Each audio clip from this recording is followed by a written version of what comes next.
여러분 안녕하십니까? 사드 보고 누락 문제와 관련해 청와대가 김관진 전 국가안보실장과 한민구 국방장관을 직접 조사했다고 밝혔습니다. 처벌에 방점을 둔 조사는 아니라는 설명도 있었는데요. 이런 가운데 신임 국가안보실장은 미국으로 향했습니다. 먼저 김천홍 기자가 보도합니다. 청와대는 사드 추가 반입과 관련한 진상조사가 빠르게 진행되고 있다며 조만간 결론을 발표할 수 있을 것이라고 밝혔습니다. 핵심 당사자로 꼽히는 김관진 전 국가안보실장과 한민구 국방장관에 대한 조사도 이미 마쳤다고 설명했습니다. 두 사람에 대한 조사에서는 보고 누락 문제와 함께 사드 도입의 전반적인 절차를 집중적으로 따진 것으로 전해졌습니다. 청와대 관계자는 이번 조사의 초점은 과정을 파악하는 데 있다면서 처벌에 방점을 두고 시작한 게 아니라고 밝혔습니다. 한편으로는 김 전 실장과 한 장관에 대한 추가 조사 가능성을 시사하면서 철저한 진상 파악 의지를 보였습니다. 이런 가운데 정의용 국가안보실장은 한미 정상회담 준비를 위해 미국으로 출국했습니다. 정 실장은 이번 사드 보고 누락 파문이 정상회담의 변수가 되지는 않을 것이라고 말했습니다. 이것이 국내적인 조치고 또 한미 동맹 관계에 전혀 영향을 주지 않는다는 내용을 충분히 설명했습니다. 정 실장은 이번 방미 중에 사드 문제를 한미 정상회담 의제로 올리는 방안도 협의할 것으로 전해졌습니다. MBC 뉴스 김천홍입니다. 청와대 조사 결과가 곧 나오겠지만 이번 사건과 관련해 풀리지 않는 의문이 많습니다. 단순한 오해에서 비롯됐을 가능성도 제기되는데 국방부는 말을 아끼고 있습니다. 보도에 윤지은 기자입니다. 청와대는 국방부가 고의로 사드 추가 반입 사실 보고를 누락했다고 밝혔습니다. 그러나 청와대도 먼저 사드 문제를 적극적으로 확인하지 않았기 때문에 국방부는 새 정부 외교안보 라인이 완전히 구축된 이후 보고하려 한 것 아니냐는 분석도 있었습니다. NSC에서 우리 문재인 대통령께서 사드 문제에 관해서 어떤 말씀을 하셨는지 좀 궁금한데요. 말씀이 없으셨고요. 대통령께서도 이제 관계 참모들이 새로 이렇게 구성이 되면 보고를 받으실 것이고. 문 대통령 측이 대선 전에 이미 사드 추가 반입 사실을 알고 있었을 것이란 주장도 나옵니다. 사드 추가 반입은 4월 26일 한 언론 보도에 의해서 이미 국민들에게 알려졌습니다. 당일 박강훈 공보단장이 이에 대해서 유감을 표시하는 논평을 낸 바 있습니다. 사드의 추가 배치냐, 추가 반입이냐를 놓고 청와대와 국방부 사이에 오해가 있었을 가능성도 제기됩니다. 군사적으로 배치란 말은 반입하고는 굉장히 구별되는 말입니다. 반입은 미국에서 한국에 들어왔느냐의 말이고 배치란 말은 전술적으로 바로 사용할 수 있도록. 외교관 출신인 정우영 청와대 국가안보실장의 언급을 한민구 국방장관이 다르게 이해했을 수 있다는 겁니다. 대화를 하다 보면 서로 관점이 차이가 날 수 있고 어떤 뉘앙스의 차이라든지 이런 데에서 차이점이 있다라고. 이런 가운데 여당은 진상규명을 위한 청문회를 추진하기로 했고 자유한국당도 당 차원의 진상조사에 나서겠다고 밝혔습니다. MBC 뉴스 윤지윤입니다. 청와대는 당초 국방부가 사드 보고를 누락한 건 전략 환경 영향 평가를 피하기 위해서 아니냐고 의심했습니다. 이에 대해선 국방부가 정면으로 반박했습니다. 김재훈 기자입니다. 국방부는 사드 성주기지가 청와대 주장처럼 전략 환경 영향 평가 대상이 아니라고 밝혔습니다. 전략 환경 영향 평가는 개발 사업을 위해 토지를 매입할 때 33만 제곱미터 이상의 민간인 소유이거나 협의 매수가 안 돼 수용할 경우 또는 토지 소유자가 50인 이상일 경우 실시되는데 성주골프장과 남양주의 국유지를 맞교환하는 대토 방식으로 사드 부지가 확보됐기 때문에 전략 환경 영향 평가 대상이 아니라는 겁니다. 국방부가 주한미군에 공유한 옛 성주골프장 사드 부지는 총 32만여 제곱미터로 미군은 이 가운데 10만 제곱미터를 넘지 않는 범위에서 기지 설계를 끝마친 상태입니다. 즉 전략 환경 영향 평가가 아닌 소규모 환경 영향 평가 대상이라는 것으로 청와대가 의구심을 갖는 회피 목적이 아님을 국방부는 강조했습니다. 조사를 받게 되면은 정확하게 지금 사실관계와 관련법에 대해서 답변을 할 예정입니다. 앞서 문재인 대통령은 사드 발사대 4기의 추가 반입 보고가 누락된 배경의 하나로 전략 환경 영향평가를 언급했습니다. 비공개한 이유가 사드 부지에 대한 전략적 환경 영향 평가를 회피하기 위한 것 아닌가 하는 의혹에 대해서도 조사를 지시했습니다. 사드 배치 절차의 투명성 여부를 놓고 논란이 지속됨에 따라 한미 군 당국이 올해 안에 조속히 배치하려고 했던 계획이 상당 기간 미뤄질 것이란 전망이 나오고 있습니다. MBC 뉴스 김재홍입니다. 미국 민주당의 상원 원내총무가 문재인 대통령을 예방한 자리에서 한국이 사드 배치를 원하지 않는다면 관련 예산을 다른 곳에 쓸 수 있다고 말한 것으로 전해졌습니다. 국가 안보가 우선시되지 않는 한국에서의 사드 논의를 이해할 수 없다고도 했습니다. 조영익 기자가 보도합니다. 문재인 대통령은 어제 딕더빈 미국 민주당 상원 원내총무를 40분간 면담하고 사드 보고 누락에 대한 진상조사 지시의 배경을 설명했습니다. 나의 조치는 기존의 결정을 바꾸려거나 미국에 다른 메시지를 전하려는 것이 아니다라는 것을 분명하게 말한다. 청와대는 문 대통령이 적법 절차의 필요성을 언급했고 더빈 의원은 환경적 우려에 대해 공감의 뜻을 나타냈다고 밝혔습니다. 문 대통령과의 면담 후 더빈 의원은 언론 인터뷰에서 한국이 사드를 원하지 않는다면 1조 300억 원에 이르는 미국의 사드 예산을 다른 곳에 쓸 수 있다는 뜻을 문 대통령에게 전달했다고 말했습니다. 또 자신이라면 북한의 미사일로부터 국민을 지키기 위해 사드 시스템을 원할 것 같다며 왜 이런 생각으로 논의를 이끌지 못하는지 이해할 수 없다는 얘기도 했다고 전했습니다. 사드가 주한미군 보호 용도라는 지적에는 주한미군을 보호하는 것은 한국민에게도 중요하다고 말했습니다. 이어 자신은 미국에 돌아가 동료 의원들과 앞으로의 입장을 결정할 것이라며 문 대통령은 최종 결정에 앞서 정치적 과정을 거치기를 원하는 것 같다고 덧붙였습니다. MBC 뉴스 조용익입니다. 이런 가운데 문재인 대통령은 일자리 추가 경정 예산 편성의 필요성을 자신이 직접 국회에서 설명하겠다고 밝혔습니다. 일자리위원회는 일자리 공약을 뒷받침할 국제적 정책 마련에 착수했습니다. 이재민 기자입니다. 첫 공약과 업무 지시가 일자리 만들기였던 문재인 대통령은 이를 뒷받침할 추가 경정 예산 편성에 강한 의지를 드러냈습니다. 적절한 시기에 직접 국회에 가서 시정연설의 형태로 일자리 추경의 필요성을 우리 의원들께 설명할 수도 있다고 생각합니다. 대통령이 추경 편성을 설득하기 위해 시정연설을 하는 건 이번이 처음입니다. 법적으로 편성 요건이 안 된다는 야당을 의식한 걸로 보입니다. 청와대 관계자는 추경 편성 요건에 맞는다는 게 대다수 국민 소망일 거라며 설명을 하면 국회가 진심과 필요성을 받아줄 거라고 말했습니다.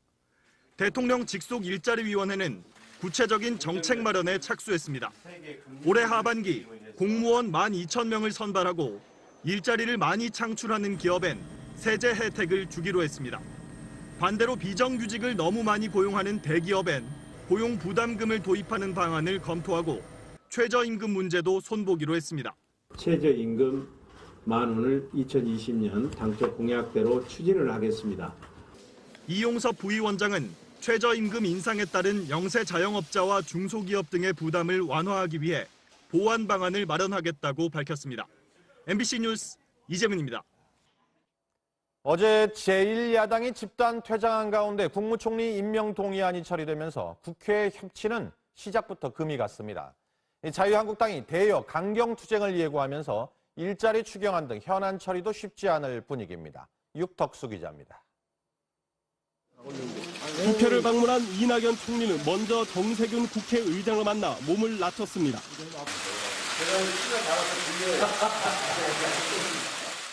국정 운영에 국회 협조를 요청했습니다. 인사 문제라든가 긴급한 추경 같은 거 도와주시기 바랍니다. 이어 야당 지도부를 잇따라 찾았고 특히 총리 인준에 결정적 역할을 한 국민의당에 지속적인 협치를 당부했습니다. 협치하는 역할을 해야 할 국민의당이 더 큰 사명이라고.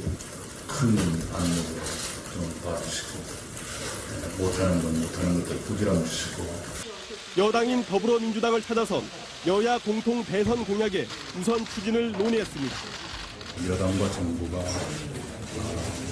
물샐 틈 없이 잘 협조해서 하나하나의 어려움을 풀어나가도록.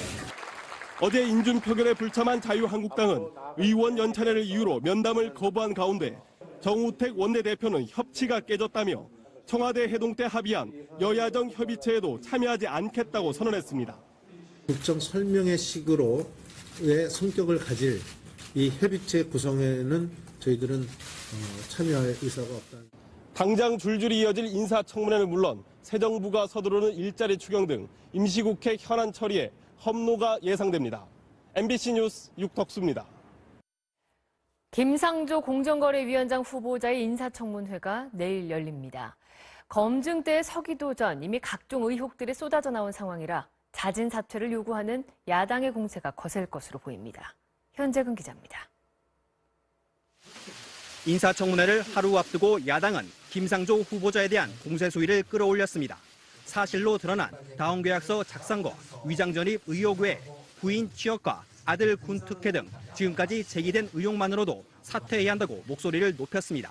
공정하고 투명하게 일을 처리해야 되는 공정위원장으로서의 자격에는 많은 한결이 있다. 의혹을 다 헤아리기엔 열 손가락이 모자랄 지경입니다. 자진 사퇴가 어려우면 대통령께서 지명 철회를 통해서 영어학원 원장 등의 경력이 있는 부인이 소득을 숨기고 세금과 건강보험료를 납부하지 않았다는 새로운 의혹도 제기됐습니다. 2006년 9월 1일부터 2009년 3월 1일까지 부인은 김 후보자의 직장 피부양자로 등록돼 있었습니다. 김 후보자 측은 부인이 비상근 자문 역할이어서 건강보험료를 낼 대상이 아니었다고 해명했습니다. 대학 교수 시절 형사처벌 대상인 담뱃불 실화를 일으키고 은폐했다는 의혹도 제기됐습니다. 당시 화재 보고서에는 김 후보자가 화재 발생 신고를 했다가 금세 오인 신고라고 번복했는데 실제로는 연구관이 모두 불에 타 600여만 원 재산 피해가 났습니다. 그 후 김 후보자는 11차례에 걸쳐 300만 원을 대학 발전기금으로 기부해 화재 피해를 보상한 것 아니냐는 의심을 사고 있습니다. 또 표절 의혹 논문에 이어 70%에 가까운 자기 표절도 추가로 드러나 청문회에서 쟁점이 될 것으로 보입니다. MBC 뉴스 현정입니다. 정부가 6.15 선언 남북 공동행사를 위한 대북 접촉을 허용했습니다. 9년 만에 공식적인 남북 공동행사가 성사될까 관심이 모아지는데요. 문제는 역시 북한 태도입니다. 김세진 기자입니다. 정부가 어제 6.15 공동선언 17주년 행사를 위한 대북 접촉을 승인함에 따라 남측위원회는 오늘 북측에 이메일을 보내 협의 시작을 통보했습니다. 남측위원회는 이미 지난 2월 정부 승인 없이 중국 선양에서 북측 관계자들을 만나 6.15 남북 공동행사를 평양이나 개성에서 열기로 합의한 바 있습니다. 6.15 공동선언 기념행사는 2000년 남북 정상회담의 결과물이라는 정치적 의미가 있고 9년 만에 열리는 공동행사라는 점에서 경색된 남북관계 개선에 물꼬를 틀 수 있다는 것이 남측위원회의 주장입니다. 이 행사를 북한에 좋은 신호를 주면서 그리고 한편으로는 또 국민들의 걱정들을 좀 덜 수 있는 민간의 다양한 그 관계 네트워크가 사실은 북한을 변화시키는 제일 큰 힘이죠. 북한도 어제 남북관계 대전환을 위해 적극 노력하겠다며 6.15 공동선언과 14선언을 언급한 바 있습니다. 청와대도 긍정적인 반응을 보였습니다. 민간 교류에 대해 대북 제재의 틀을 훼손하지 않는 범위 내에서 유연하게 검토한다는 기본 입장을 견지하고 하지만 실제 공동행사가 이뤄질지는 미지수입니다. 북한이 새 정부 들어 3차례 탄도미사일 시험 발사를 감행해 방북단의 안전을 담보하기 힘든 상황입니다. 통일부 당국자도 국제사회의 대북 제재 공조를 감안해 남북 공동행사 허용은 예단할 수 없다며 신중한 입장을 보였습니다. MBC 뉴스 김세진입니다. 봄 가뭄이 심각합니다. 특히 경기 남부와 충남 지역이 아주 애를 먹고 있는데요. 몇 년 뒤에는 가을 가뭄까지 발생하고 2030년쯤엔 최악의 가뭄이 닥칠 수 있다는 전망이 나왔습니다. 장유진 기자입니다. 경기도 안성의 한 저수지입니다. 속살을 드러낸 바닥이 바싹 말라 갈라져 있습니다. 올봄 경기 지역 저수율은 37%, 충남 지역도 43%에 불과합니다. 모내기가 한창일 때 찾아온 봄 가뭄에 농민들의 시름이 깊어갑니다. 땅이 다 말려 비틀어져가지고 진짜 힘듭니다. 진짜 너무 가물어가지고요. 농촌진흥청이 기상청 기후자료와 토양의 수분 예측을 거쳐 미래 가뭄을 전망해봤더니 내년 6월 말에서 7월 초 사이 봄 가뭄이 다시 찾아올 것으로 예측됐습니다. 또 2019년부터는 봄 가뭄에 이어 10월 가을 가뭄도 발생할 것이란 예상이 나왔습니다. 특히 2030년에는 수도권 지역을 중심으로 최장 50일에 이르는 최악의 가뭄이 닥칠 것으로 예측됐습니다. 온난화와 이상기후가 원인으로 지목됩니다. 온난화가 되면서 강우가 올 때는 더 심하게 오면서 안 올 때는 또 더 안 오는 그런 극과 극의 현상들이 이제. 농촌진흥청은 가뭄 예측이 현실화할 경우 농업 생산량이 20% 넘게 줄어들 수 있다고 우려하고 가뭄에 강한 작물을 개발하는 데 주력하고 있습니다. 정부는 경기와 충남, 전남 등 피해가 심각한 지역에 가뭄 대책비와 저수지 준설비로 166억 원을 긴급 지원하겠다고 밝혔습니다. 또 저수율이 10% 아래로 떨어진 충남 보령댐에는 도수로를 통해 금강의 물을 공급하기로 했습니다. MBC 뉴스 장유진입니다. 예고했던 대로 오늘 4대강 보의 수문이 열렸습니다. 낙동강과 금강, 영산강의 6개 보가 상시 개방에 들어갔습니다. 물을 흘려보내서 녹조 같은 심각한 환경오염을 막자는 겁니다. 수문을 얼마나, 언제 더 열지는 이 수질 개선의 추이를 지켜본 뒤에 결정하기로 했습니다. 오상현 기자입니다. 낙동강과 영산강, 금강에 있는 6개 보의 수문이 오늘 오후 일제히 열렸습니다. 물이 빠지면서 낙동강의 창녕 하만보는 20cm, 강정 고령보는 1.25m 등으로 6개 보의 수위가 평균 0.69m 낮아집니다. 효과를 제고하기 위해 농업용수 사용이 끝나는 시기 이후에는 보의 수위를 더 내리는 방안도 적극적으로 검토를 하고 있습니다. 녹조가 감소하고 수질이 개선되면 추가로 수문을 개방할 방침이지만 오히려 녹조 현상이 더 악화될 가능성도 제기됩니다. 6개 보 인근 강의 수심은 평균 7m 안팎인데 전문가들은 그 깊이만큼의 물을 흘려보내야 녹조 감소 효과를 볼 수 있다고 말합니다. 마이크로시스티스처럼 녹조 가운데 가장 독성이 강한 성분들은 주로 강 바닥에서 검출되기 때문에 강 아래쪽까지 순환작용이 될 수 있도록 해야 한다는 겁니다. 특히 수량이 많을수록 녹조가 희석되는데 보에서 물을 빼내고 나면 오히려 희석할 수 있는 물이 줄어 녹조를 더 확산시킬 수 있다는 우려도 있습니다. 그 물을 흘려 내려보내서 그 녹조가 저감되느냐? 절대 아니라고 보거든요. 수질은 더 악화될 수가 있다. 그러니까 아까운 수자원만 낭비하는 거 아니냐. 6개 보에 대한 이번 방류 작업은 시간당 2에서 3cm씩 보의 수위를 낮추는 방식으로 진행돼 오는 4일이면 모두 마무리됩니다. MBC 뉴스 오상현입니다. 보는 강의 물길을 끊고 만들어집니다. 생태계 단절의 원인으로 지목되기도 하는데요. 그래서 보의 한쪽에는 물고기가 오갈 수 있는 길, 이른바 어도를 만들어서 강의 숨통을 이어주죠. 물도 이 정도까지는 상당 수준 채워놔야지 물고기가 다니는데 지장이 없습니다. 그런데 이번 조치로 수위가 낮아지면서 물고기의 이동이 가로막히게 되는데 그동안 보에 적응해온 생태계가 교란되는 것 아니냐, 이런 걱정도 나옵니다. 박성원 기자입니다. 우리나라 보 수위는 크게 6단계로 구분돼 있습니다. 관리 수위는 보 높이만큼 물이 차 있는 상태를 뜻하고 바로 아래 단계인 어도 제약 수위는 물고기의 상하류 이동을 돕기 위해 만든 인공 구조물인 어도가 수면에 드러나지 않도록 보호해주는 수위입니다. 그런데 정부는 이보다 아래 단계인 양수 제약 수위까지 물을 뺍니다. 이번 조치로 어도에는 물이 빠져 물고기가 다닐 수 없게 됐는데 이 때문에 물고기들의 이동이 제한되면서 심하면 폐사할 것이란 우려가 나옵니다. 수위가 내려가면 유속이 빨라져 물속에 사는 다양한 생물의 생존 환경 자체가 달라진다는 점도 간과할 수 없습니다. 또 물가에 자리 잡은 수상식물과 여기에 기대어 살아가는 양서류, 곤충의 생태에도 균열이 일어날 가능성도 있습니다. 수심이 얕아지거나 혹은 계속 흐르는 상태를 유지하거나 하면 생태계의 어떤 이 동향, 변화는 충분히 있을 수 있죠. 정부는 오늘 수위를 낮춘 6개 보의 생태 변화를 점검한 뒤 다른 10개 보의 방류 여부를 결정할 방침입니다. 전문가들은 보의 저수량과 오염물질 유입량, 지형이 제각각인 만큼 수위 변화가 각각의 생태계에 미치는 영향을 정밀하게 분석해 생태계 교란 가능성을 최소화해야 한다고 강조합니다. MBC 뉴스 박성원입니다. 네, 그런가 하면 정부는 40년 뒤 원전 제로를 목표로 탈원전 정책도 추진하겠다고 강조하고 있는데요. 원자력 학계 전문가들이 정부의 에너지 정책을 강하게 비판하며 재검토로 요구하는 성명을 냈습니다. 김성민 기자입니다. 원자력을 중심으로 에너지 관련 분야의 교수진 230여 명이 성명을 내놨습니다. 이들은 정부의 탈원전 정책에 대해 소수의 비전문가가 진행하는 제왕적 조치라고 강하게 비판했습니다. 성명에 참여한 교수들은 급격한 탈원전 정책은 원전과 석탄 발전의 비중이 70%에 이르는 현실에서 문제가 있다고 우려를 제기했습니다. 원자력의 발전 단가는 1kW에 68원에 불과하지만 신재생에너지는 156원에 달해 전기요금 인상도 불가피하다는 겁니다. 국내 원자력 설계와 건설 기술이 세계 최고 수준인 만큼 미래 산업의 기반으로 삼아야 한다고 주장했습니다.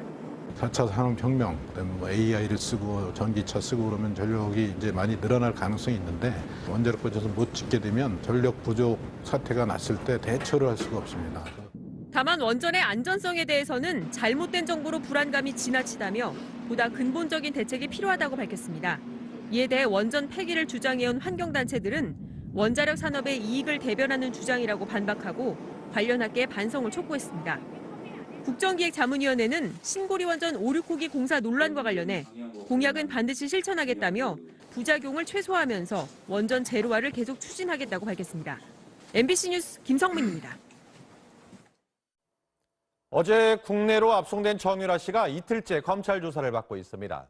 여전히 혐의는 부인하고 있는데요. 오늘 안으로 구속영장이 청구될 예정입니다. 박인수 기자의 보도입니다. 검찰은 정유라 씨에 대한 이틀째 조사에서 삼성의 승마 지원에 집중했습니다.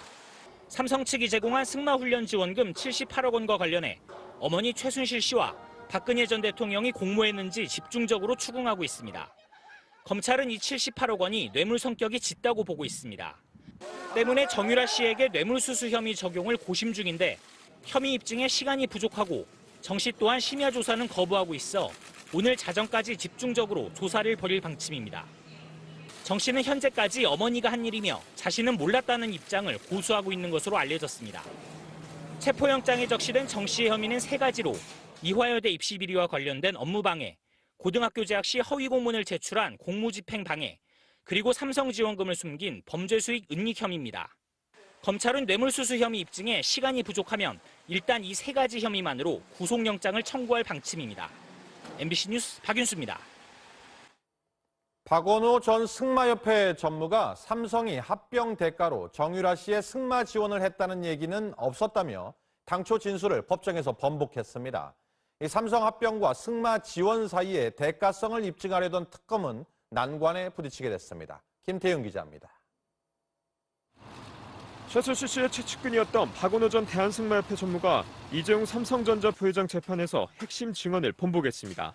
박 전무는 앞서 검찰과 특검소에서 최순실 씨가 삼성이 지원한 말의 소유권이 삼성으로 귀재된 것을 보고 화가 나 삼성도 내가 합치도록 도와줬는데 은혜도 모르는 놈들이다라고 혼잣말 하는 것을 들었다고 진술했습니다. 이 진술은 특검이 이재용 부회장을 기소한 근거가 된 핵심 진술이었습니다. 그런데 박 전무는 법정에서 삼성 합병 얘기를 듣지 못했다며 진술을 번복했습니다. 자신이 정확하게 기억하는 최 씨의 말은 도와줬는데 은혜도 모르는 놈들이다며 합친다는 말은 기억이 나지 않고 삼성이라는 단어는 없었다고 했습니다. 박 전무는 삼성물산과 제일모직이 합병한 사실은 최순실 사건이 터진 다음에 알았으며 최순실이 합병에 관해 어떤 일을 했는지 하나도 모른다고 진술했습니다. 때문에 삼성 합병과 승마지원 사이의 대가성을 입증하려던 특검은 난관에 부딪히게 됐습니다. 이보다 앞서 이재용 부회장의 공판에 출석한 특검 참고인 3명도 특검에서 추측에 의한 진술을 강요받았다며 진술을 번복했습니다. 어제 시작된 이재용 부회장의 21번째 공판은 16시간 동안 진행돼 오늘 새벽 2시가 넘어 끝났으며 장시간 공판 기록을 경신했습니다. MBC 뉴스 김태윤입니다. 박근혜 전 대통령 측은 오늘 열린 5번째 공판에서 본격적인 변론을 시작했습니다. 검찰과 특검의 공소장 내용에 무리가 있다며 반박하고 나섰습니다. 이준희 기자입니다. 오늘 공판에서 박 전 대통령 측은 그동안 검찰과 특검의 서류 증거에 관한 의견을 진술했습니다. 피고인에게 유리한 내용도 공개하게 해달라는 변호인단의 요청을 재판부가 받아들였기 때문입니다. 박 전 대통령 측은 우선 공공재단은 누군가의 소유라 볼 수 없다는 취지의 이승철 전 정경련 부회장의 증언을 공개했습니다. 그러면서 박 전 대통령이 한 번도 재단을 설립하라고 명시적으로 지시하지 않았다고 일관되게 진술해왔고, 이는 안종범 전 경제수석도 인정하는 부분이라고 주장했습니다.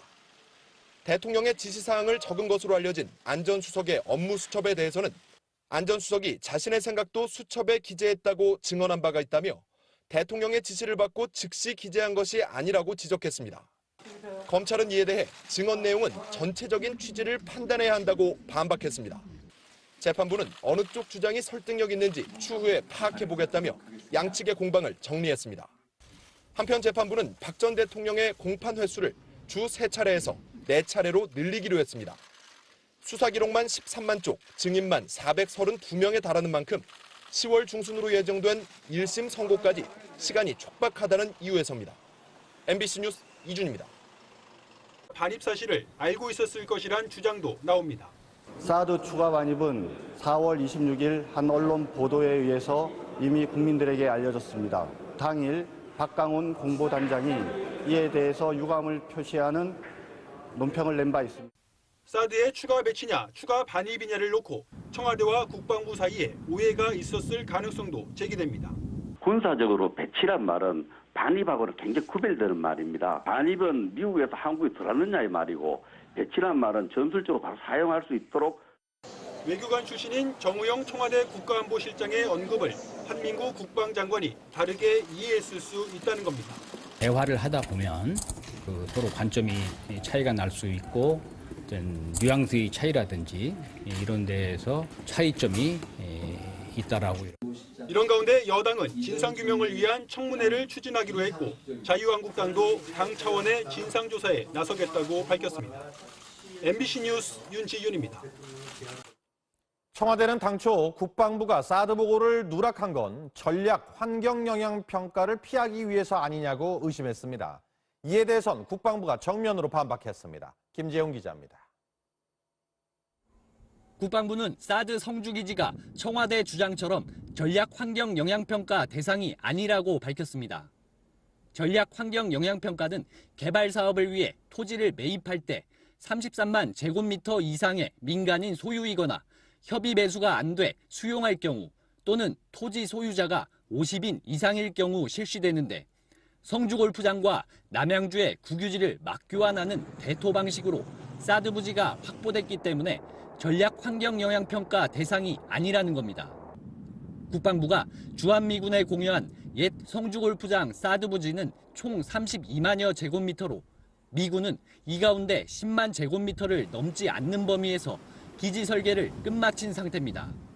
즉 전략 환경 영향 평가가 아닌 소규모 환경 영향 평가 대상이라는 것으로 청와대가 의구심을 갖는 회피 목적이 아님을 국방부는 강조했습니다. 조사를 받게 되면은 정확하게 지금 그 사실관계와 관련법에 대해서 답변을 할 예정입니다. 앞서 문재인 대통령은 받침할 국제적 정책 마련에 착수했습니다. 이재민 기자입니다. 첫 공약과 업무 지시가 일자리 만들기였던 문재인 대통령은 이를 뒷받침할 추가 경정 예산 편성에 강한 의지를 드러냈습니다. 적절한 시기에 직접 국회에 가서 시정연설의 형태로 일자리 추경의 필요성을 우리 의원들께 설명할 수도 있다고 생각합니다. 대통령이 추경 편성을 설득하기 위해 시정연설을 하는 건 이번이 처음입니다. 법적으로 편성 요건이 안 된다는 야당을 의식한 걸로 보입니다. 청와대 관계자는 추경 편성 요건에 맞는다는 게 대다수 국민 소망일 거라며 설명을 하면 국회가 진심과 필요성을 받아줄 거라고 말했습니다. 대통령 직속 일자리위원회는 구체적인 정책 마련에 착수했습니다. 올해 하반기 공무원 12,000명을 선발하고 일자리를 많이 창출하는 기업엔 세제 혜택을 주기로 했습니다. 반대로 비정규직을 너무 많이 고용하는 대기업엔 고용 부담금을 도입하는 방안을 검토하고 최저임금 문제도 손보기로 했습니다. 최저임금 만 원을 2020년 당초 공약대로 추진을 하겠습니다. 이용섭 부위원장은 최저임금 인상에 따른 영세 자영업자와 중소기업 등의 부담을 완화하기 위해 보완 방안을 마련하겠다고 밝혔습니다. MBC 뉴스 이재문입니다. 어제 제1야당이 집단 퇴장한 가운데 국무총리 임명 동의안이 처리되면서 국회 협치는 시작부터 금이 갔습니다.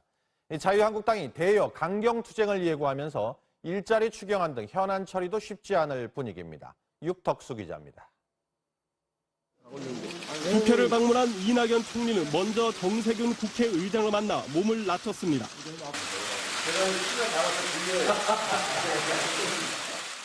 국정 운영에 국회에 협조를 요청했습니다. 인사 문제라든가 긴급한 추경 같은 거 도와주시기 바랍니다.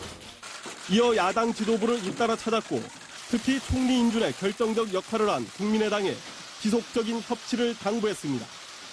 협치한 역할을 해야 할 국민의당이 더 큰 사명이라고. 사드 발사대 4기의 추가 반입 보고가 누락된 배경의 하나로 전략 환경 영향평가를 언급했습니다. 비공개한 이유가 사드 부지에 대한 전략적 환경 영향 평가를 회피하기 위한 것 아닌가 하는 의혹에 대해서도 조사를 지시했습니다. 사드 배치 절차의 투명성 여부를 놓고 논란이 지속됨에 따라 한미 군 당국이 올해 안에 조속히 배치하려고 했던 계획이 상당 기간 미뤄질 것이란 전망이 나오고 있습니다. MBC 뉴스 김재홍입니다.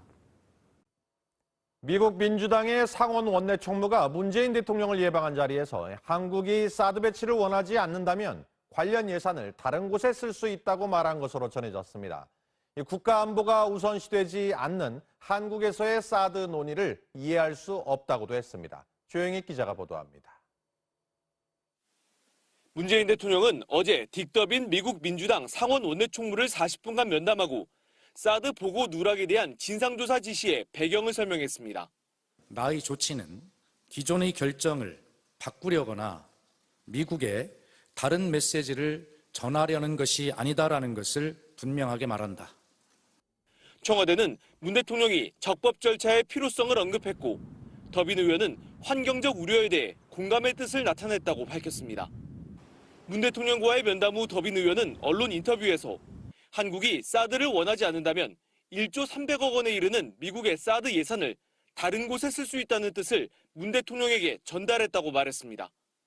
또 자신이라면 북한의 미사일로부터 국민을 지키기 위해 사드 시스템을 원할 것 같다며 왜 이런 생각으로 논의를 이끌지 못하는지 이해할 수 없다는 얘기도 했다고 전했습니다. 사드가 주한미군 보호 용도라는 지적에는 주한미군을 보호하는 것은 한국민에게도 중요하다고 말했습니다.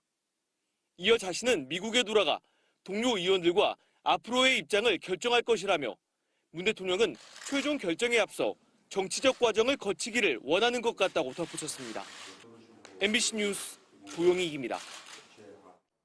이런 가운데 문재인 대통령은 일자리 추가 경정 예산 편성의 필요성을 자신이 직접 국회에서 설명하겠다고 밝혔습니다. 일자리위원회는 일자리 공약을 큰 압력으로 좀 도와주시고 못하는 건 못하는 것들 부지런 주시고 여당인 더불어민주당을 찾아선 여야 공통 대선 공약의 우선 추진을 논의했습니다. 여당과 정부가 물샐 틈 없이 잘 협조해서 하나하나의 어려움을 풀어나가도록.